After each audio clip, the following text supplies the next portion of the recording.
Kamusta po kayo? Bago po ang lahat, first things first.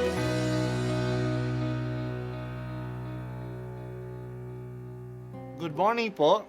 Sinisimulan po natin ngayon ang first things first. At dito po, tinatalakay natin sa unang bahagi ng umaga natin ay ang first readings na binabasa po sa banal na misa. Ito pong tinatalakay natin kasi madalas po kasi marami na tayong alam tungkol sa gospel readings. Pero konti po ang nagsasalita sa first readings. Pero ang first readings, bahagi din po yan ng Biblia, ng banal na kasulatan.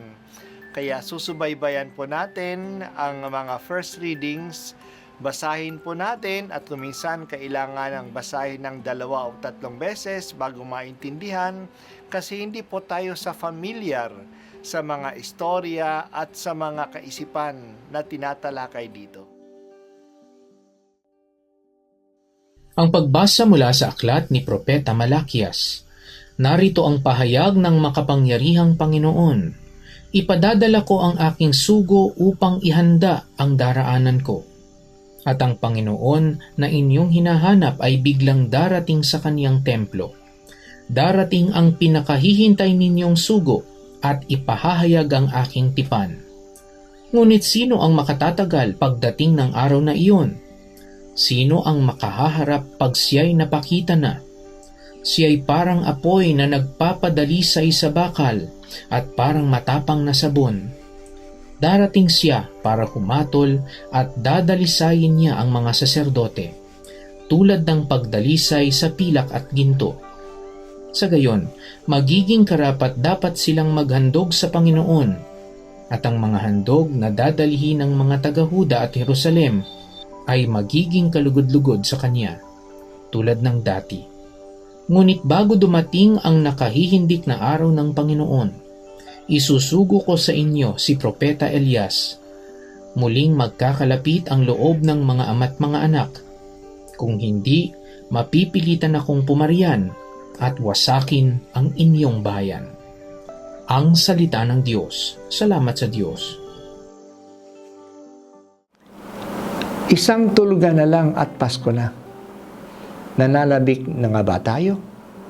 Sino o ano ang pinananabikan ninyo? Ang Pasko o ang Panginoon? Sana ang Panginoon. At kung ang Pasko man, sapagkat sa araw na yon, darating ang Panginoon.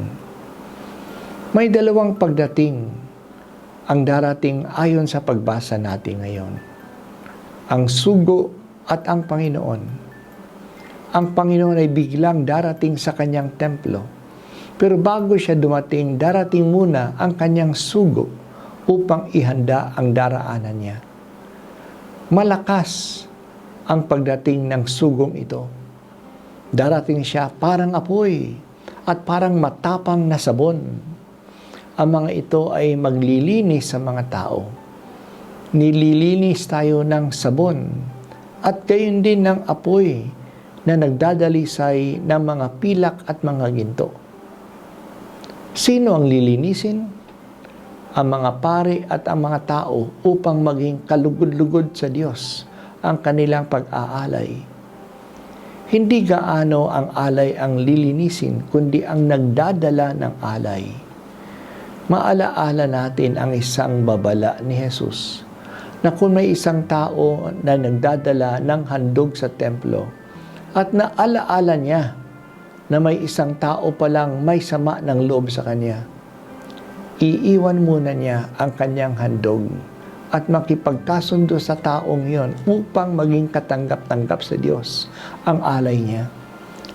Hindi tayo makalalapit sa Diyos ng karapat-dapat na hindi tayo lumalapit sa ating kapwa upang makipagkasundo sa Kanya. May isa ring sinabi si Jesus. Pinakita niya ang isang matandang balo na nag-alay ng 2 kusing at sinabi niya na mas katanggap-tanggap ang alay na ito kaysa malalaking halaga na binibigay ng iba kasi ang 2 kusing na ito ay ang buong ikabubuhay niya. Nag-alay siya ng buong tiwala. Generous siya sa Diyos. May isa ding ikwinento si Jesus tungkol sa dalawang taong nagdarasal sa templo. Ang isa ay nasa harapa at nagmamayabang sa mga mabubuting ginagawa niya. Ang kanyang pag-aalay at pag-aayuno, ang kanyang tithing.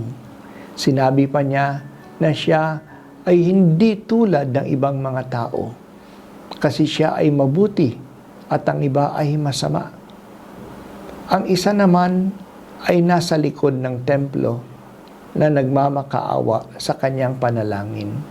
Hindi nga makatingin sa altar kasi siya isang makasalanan.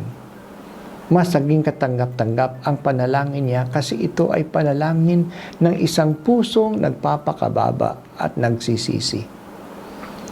Ang gawain ng sugo ay ihanda ang mga tao na maging kalugod-lugod sa Diyos pagdating niya. Ang sugong ito ay si Elias. Ipaghahanda naman niya ang mga tao na magkasundo sila, ang tatay at ang anak, ang magkaibigan at magkaaway. Matatanggap din ba natin ang Diyos kung tayo ay nakikipagkasundo na nawala na ang mga alitan? Minsan, tinanong si Jesus ng mga alagad niya, bakit sinasabi na darating muna si Elias bago dumating ang Kristo? Sabi ni Jesus, dumating na nga si Elias. At nalaman nila ang tinutukoy niya ay ang pagdating ni Juan Bautista. Siya na ang gumanap sa papel ni Elias. Si Juan ang matapang na sabon at ang apoy na nananawagan sa mga tao na magbago. Siya ang nagtaglay ng mensahe ng pakikipagkasundo ng mga tao.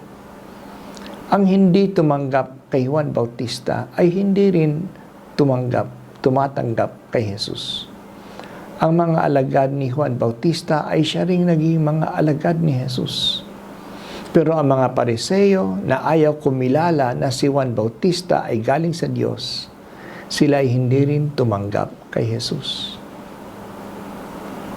Ama namin, ngayong nalalapit na ang pagdating ng iyong anak, kami mga hindi karapat-dapat ay linisin nawa ng iyong salita upang maging handa kaming tanggapin ang magandang balita.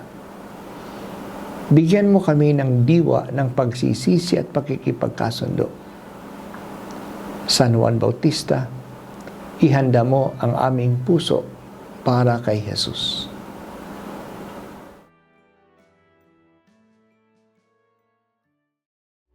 At ako po ay si Bishop Broderick Pabilio dito sa First Things First.